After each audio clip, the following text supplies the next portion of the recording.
So this came in the mail the other day. This is the Neewer Q6. It is a 600 watt second outdoor studio strobe. Look at this thing. It's heavy, it's solid, it feels well built. In the box you'll find, obviously, the battery. That way.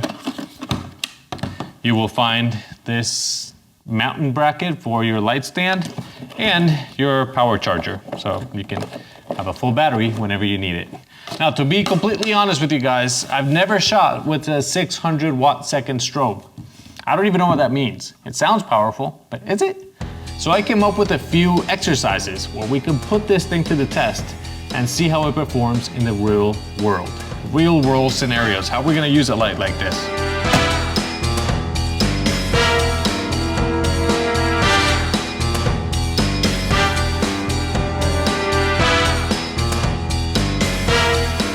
If you have to be this far away from your equipment, then I don't know what kind of things you're shooting. All right, full disclosure, no, this is not sponsored, but Neewer did send me the light to make this video. The first thing I wanted to check out and test is the power. What does 600 watt second mean? So for this test, we drove up to the top of a mountain where we can test the ability of the Q6 to outpower the sun. 600 watt second. It sounds great. I don't know what that means. So we're gonna do a test. We're up here on top of a mountain where the sun is right behind us, and I'm gonna be using this light, the Neewer Q6, one of them, to light me up as a subject, and maybe I'll play with Bambi as well, and see if we can be more powerful than direct, undiffused sunlight. Bambi.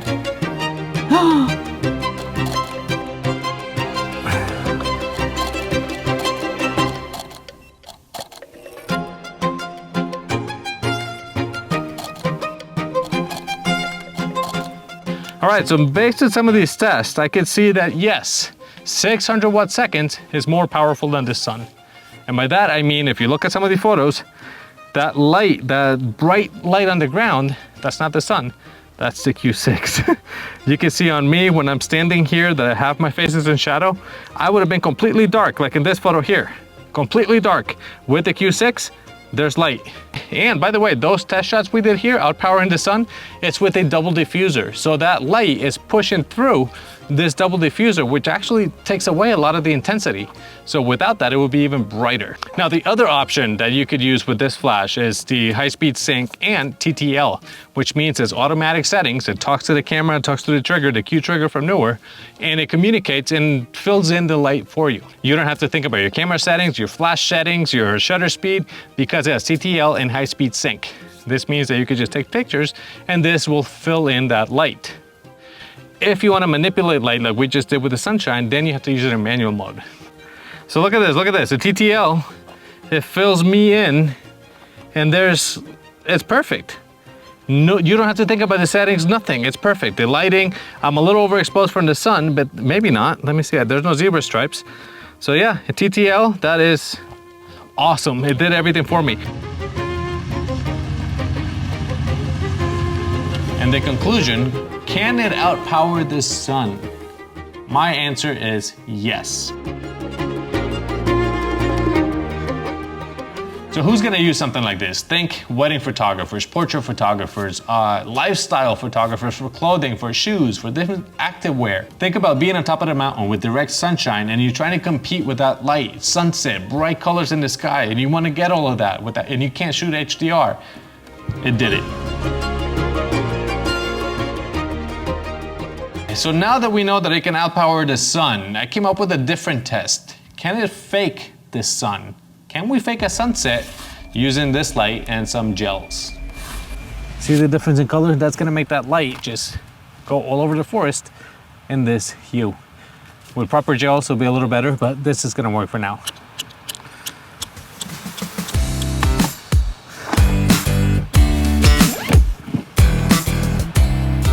All right, so there's no sunset, it's overcast. You can't really see the sun, but the light back there is gonna shine this way, just like that, and illuminate the woods and everything here in front of me and make it look like it is sunset, I hope. I don't know where I put my camera trigger, here it is. All right, so let me change here from video to picture, do a self-portrait and see how that looks.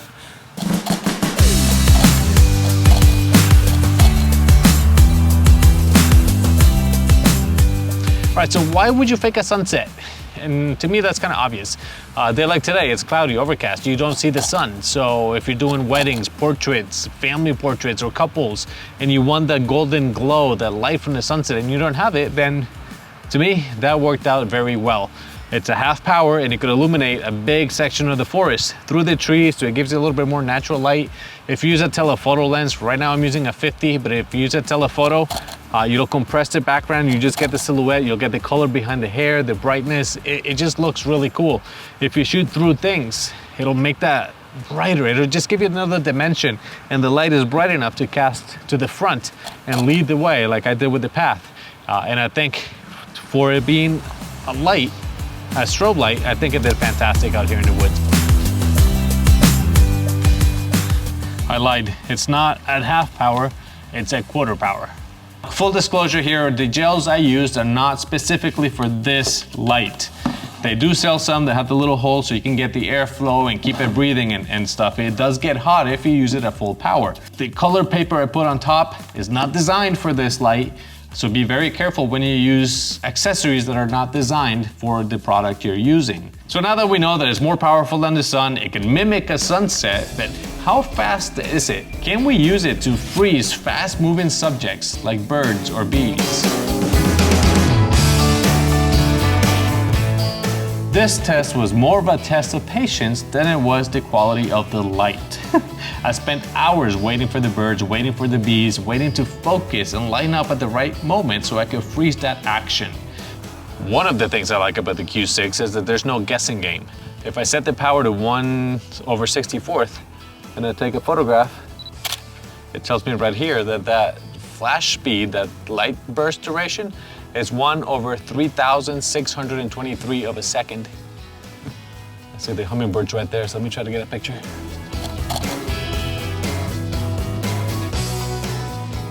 Now, if I change that speed, and let's say we go to 1/256, take another photograph, it tells me right here, that's 1/5952 of a second. That's the flash duration, the light burst. So not only can I freeze a subject using the light as a burst, I can also set it to high-speed sync and go all the way to 8,000 of a second. So let me recompose and wait for the hummingbird to come back so I can get a good picture. I'm actually waiting for Jeff. I haven't seen him since last summer, so I'm gonna move around and see if I can get a clear shot of Jeff.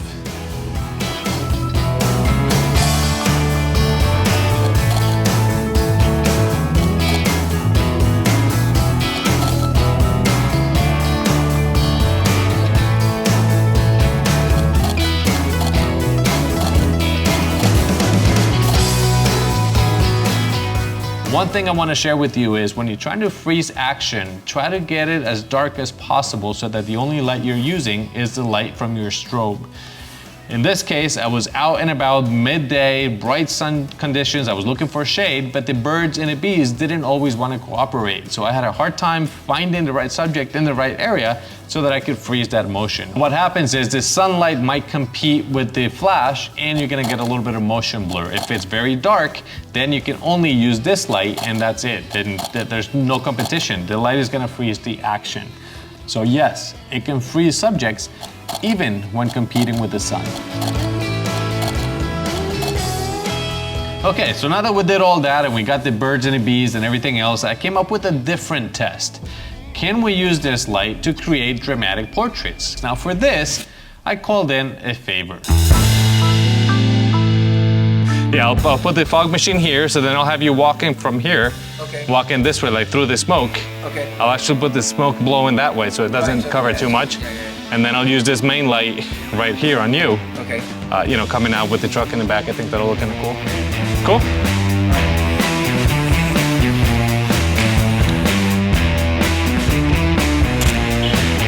Whoa, there we go, there's it. All right, now come through the smoke again. Okay, hold it, back up a little bit more and I'll get low and shoot up to give you a little bit more hero kind of thing. All right. Yep, go ahead.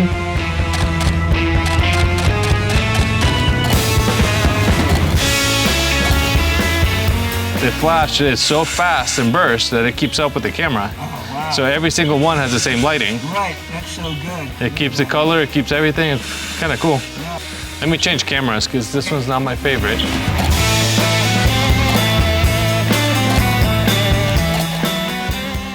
One of my favorite things about this light is that it has a modeling light, a 30-watt modeling light. You could use this for video, you could use it to see what the light's gonna show, where the light's gonna fall on your subject. And I used it as video. It was a very dark room.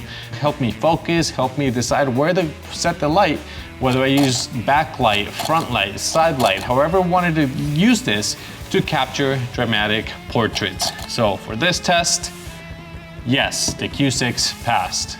Not surprised. Now, how about action shots? TTL, high-speed sync, multi-mode. Now for this test, I reached out to somebody else and I got a lot more than what I asked for.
So can we use it for action shots?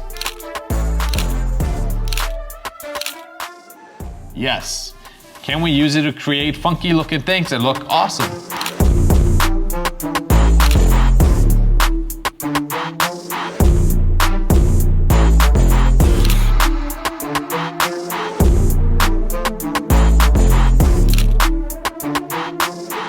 Yes. Now, this thing has a different feature that I never used before, so I was curious as to how that was gonna work, and it's masking mode. Now, the idea with the masking mode is to set up 2, 3, 4 flashes. One is going to be on your background, on a white background, and then multiple lights or one light on your subject. In this case, I'm gonna use 2 lights. The one on the background is a Q200, which is a 200-watt-second strobe. Now, the idea is that you set your camera on continuous shooting, high-speed continuous shooting, and when you take 2 photographs, one is going to be on your subject, one is going to be on the background. This is gonna automatically create that separation and give you that mask. Then when you go into Photoshop, you just select the subject, which is gonna be your mask, and then apply that layer mask to the photograph with the exposure on your subject. And that's it. Now you can replace the background and move that subject anywhere. Very big with product photography or sports photography, where you have your subject and you want to replace the background. If the weather's not cooperating, you can't go outside, so you have a shot of the field with the lights at night, and then you do an indoor portrait of your subject and you can replace that background. So there you have it. This is the Neewer Q6 Outdoor Studio Strobe. And based on my real world tests, it passed with flying colors. Now, this is not sponsored, but there is a link in the video description if you're interested in checking it out further. Ultra short flash durations, all the way up to 1/10,989 of a second. Just rounded up to 11,000. Super fast recycling time. Anywhere from 0.01 of a second to 0.9 of a second. 600-watt second, and now we know what that means. It means that it can outpower the sun. Consistent color temperature, give or take 100 Kelvin. I don't have another way to measure it, I'm just going by what I saw in Lightroom, and the color temperature from image to image in the control environment was consistent. TTL, manual mode, high-speed sync, all the way up to 8,000 of a second. Multi-flash mode from 1 to 100 Hertz. Custom functions like masking options, 30-watt bicolor LED modeling light, Bowens mount for lighting accessories, and 2.4G transmission all the way up to 100 meters or 330 feet. Neewer claims this works at 330 feet distance away from you. Why would you keep that light 300 feet away is beyond me, but I'm gonna go as far as I can and see if I can trigger it from a distance.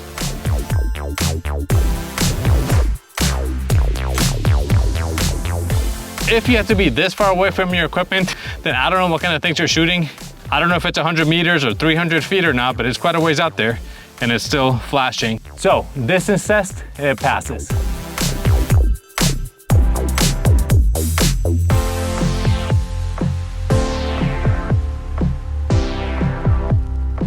Let me know what you thought in the comments. Like I said before, this is not sponsored, but there is a link in the video description if you're interested in learning a little bit more about the Q6. Don't forget to like and subscribe, and I will see you guys in the next video. Bye.